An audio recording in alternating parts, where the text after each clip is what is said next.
Merci, Monsieur le maire. Le débat d'orientation budgétaire est habituellement un moment fort de l'exercice démocratique au sein d'une assemblée délibérante. C'est au cours de ce débat que la majorité se doit d'expliciter ses choix, de justifier ses priorités d'action que le budget primitif traduit, d'exposer, de soutenir sa stratégie politique et financière. C'est donc avec une certaine appétence que votre rapport devrait être attendu, mais force est de constater que pour la 3e année consécutive, ce rapport, au demeurant très bavard sur les politiques publiques conduites en 2017, est en revanche très succinct sur ce qui devrait constituer son essence même. C'est une évidence. Vous vous prêtez de mauvaise grâce à cet exercice et pour cause. C'est en effet, année après année, appréhender l'état calamiteux des finances communales. Rien sur la stratégie financière, rien sur les marges de manœuvre, rien sur la renégociation du loyer du stade Vélodrome, dont le coût plombe lourdement le budget communal, rien sur les conséquences de la nécessaire contribution à l'équilibre des comptes publics, qui devra se poursuivre en 2018, selon le dernier rapport de la Cour des comptes, et rien sur les conséquences prévisibles du Brexit sur le budget de l'État et par conséquent sur les dotations aux communes, rien sur les priorités opérationnelles de la majorité, que ce soit en fonctionnement, mais surtout en investissement, rien sur les moyens qui doivent leur être affectés, rien sur la prospective financière dans laquelle s'inscrira nécessairement le budget 2017. Malgré vos fanfaronnades sur votre prétendue maîtrise des dépenses de fonctionnement et des économies qui en découleraient, la situation ne s'améliore pas. L'épargne brute est encore en baisse, malgré des taux de crédit historiquement bas, malgré la limitation du recours à l'emprunt et surtout malgré l'augmentation indécente de la fiscalité à laquelle vous avez soumis les Marseillais et que vous avez encore amplifiée par une augmentation de toutes les recettes annexes et notamment celles provenant des droits de stationnement, augmentation à laquelle notre groupe s'est opposé avec la plus grande fermeté et dont nos concitoyens font les frais depuis le 1er février grâce à votre majorité. Ce résultat démontre qu'en réalité, vous êtes incapable de maîtriser les dépenses. Parallèlement, bien entendu, la capacité de désendettement stagne à 11,9 ans, pour ne pas dire 12 ans, c'est-à-dire toujours en zone dangereuse, et ce, malgré une baisse drastique des investissements et donc de l'emprunt. Quant à la baisse du stock de la dette, vous essayez de nous la faire passer pour une amélioration de la gestion des comptes. Ce serait le cas si cette baisse était due à une augmentation de l'autofinancement pour financer l'investissement et donc corrélativement une diminution du recours à l'emprunt. Or, il n'en est rien. Vous empruntez moins parce que vous réduisez les investissements. Et si vous diminuez l'investissement parce que la capacité de désendettement de la ville est trop faible. C'est là le véritable scandale que nous dénoncerons sans relâche.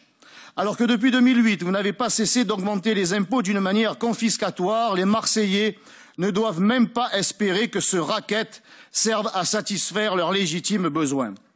Par exemple, construire ou rénover des écoles, les équipements sportifs, les équipements de proximité qui font si cruellement défaut, mais aussi combler le retard que vous avez accumulé dans la réalisation des travaux d'accessibilité des bâtiments municipaux. Retard si important qu'il vous a contraint à solliciter des prorogations de délai. Il faut le rappeler, Marseille est classée en 2013 à la 83e place sur 98 villes analysées selon le baromètre de l'accessibilité publié par l'Association des paralysés de France. Mais cela fait bientôt 10 ans que le niveau des dépenses d'équipement que vous réalisez dans notre ville chaque année est très nettement inférieur à celui pratiqué dans les villes d'une strate démographique comparable. Cela représente des centaines de millions d'euros de déficit d'investissement cumulé dont la ville n'a pas bénéficié. Monsieur le maire, nous avons lu attentivement ces quelques 45 pages d'un document digne des scénarios de Plus belle la vie. Plus belle la vie, nous le savons, nous qui habitons Marseille, relève de la fiction, de la science-fiction même. La réalité, elle, est tout autre, prégnante et implacable. Si on vous en croit, Marseille avance, Marseille gagne. Mais pour vous croire, faudrait-il encore le voir? Marseille, dans les faits, n'est plus une et indivisible. L'inauguration de la partie Est de la L2 en est sans nul doute le meilleur exemple. Comment avez-vous pu participer, flanqué du président de la République, à l'inauguration de la moitié d'un chantier? Comment avez-vous pu cautionner la manifestation d'un tel mépris des Marseillais des quartiers nord qui se retrouvent, et comme nous l'avions prévu, et comme nous vous l'avions annoncé, dans plus de bouchons, plus de pollution et plus de nuisances sonores encore? Aucun quart de touriste n'est pris dans ces embouteillages. L'essentiel pour votre majorité est donc sauf. Le Marseille des Marseillais, monsieur le maire, le Marseille réel, c'est une ville qui aujourd'hui ne se reconnaît plus. Elle est là, la réalité de centaines de milliers de Marseillais. Et il serait temps que vous ayez le courage de la regarder en face pour prendre enfin les mesures qui s'imposent. Car jusqu'à présent, vous avez peu investi, mais beaucoup emprunté, puisque vous n'avez pas d'épargne pour financer l'investissement. Et pour rembourser ces emprunts, vous avez beaucoup augmenté les impôts. Contrairement à ce que vous affirmez, Monsieur Blum, la diminution des dotations ne justifie pas le niveau de fiscalité. D'une part, parce que vous avez commencé à augmenter les impôts en 2008, alors que la baisse des dotations de l'État n'a débuté qu'en 2014. D'autre part, et comme je l'ai démontré à l'occasion du vote du budget 2016, le produit de la fiscalité que vous avez levé est très nettement supérieur à la baisse des dotations de l'État.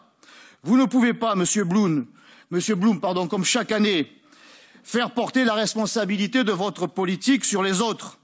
D'autant que si le gouvernement socialiste a mis les communes à la diète, c'est parce qu'il a trouvé un État en état de ruine, ruiné déjà en 2007. C'est un certain Monsieur Fillon, alors Premier ministre, qui l'avait déclaré. Ni le niveau de l'investissement, ni la diminution des dotations de l'État ne justifient donc le niveau de cette fiscalité. C'est votre impéritie qui seule a nécessité cette augmentation de la charge des impôts.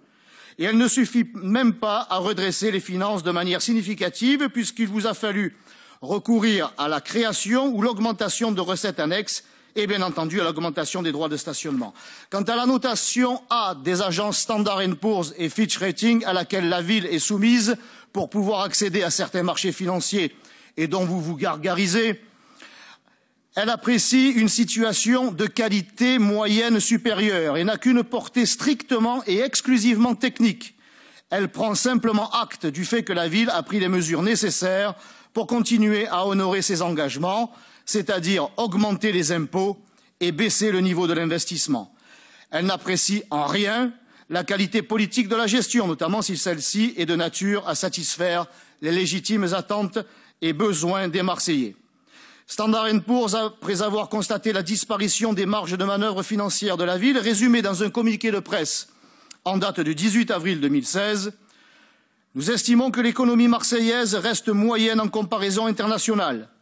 Les indicateurs socio-économiques sont inférieurs à la moyenne nationale et le taux de chômage y est comparativement important. Si M. Blum dénonçait, avec raison, le bilan du quinquennat Hollande, vous n'avez pas de quoi pavoiser après 20 ans de mandat. Dans une situation aussi contrainte, bien entendu, il s'agira en 2017 de gérer la pénurie. Les investissements seront encore inférieurs à la moyenne de la strate et insuffisants pour rattraper le retard accumulé dans tous les domaines, et notamment dans l'entretien et la réparation des établissements scolaires. C'est ainsi que les 52 écoles Pailleron, pudiquement rebaptisées GEP, feront cette année l'objet d'une simple étude, alors qu'il est urgent de reconstruire ou de sécuriser ces bâtiments dont la dangerosité n'est plus à démontrer. Mais ne nous plaignons pas trop, il y a encore du chauffage dans ces écoles. Alors vous êtes incapables de mettre de l'ordre dans les finances communales et de les gérer avec rigueur. Vous êtes incapables de cesser de dilapider les impôts de nos concitoyens, incapables de rendre aux Marseillais les services et la qualité de vie qu'ils sont en droit d'exiger d'une municipalité qui les matraque d'impôts. Le peuple marseillais aspire aujourd'hui à un profond renouvellement des pratiques politiques que vous incarnez. Ce n'est pas à travers votre orientation budgétaire qu'ils le trouveront.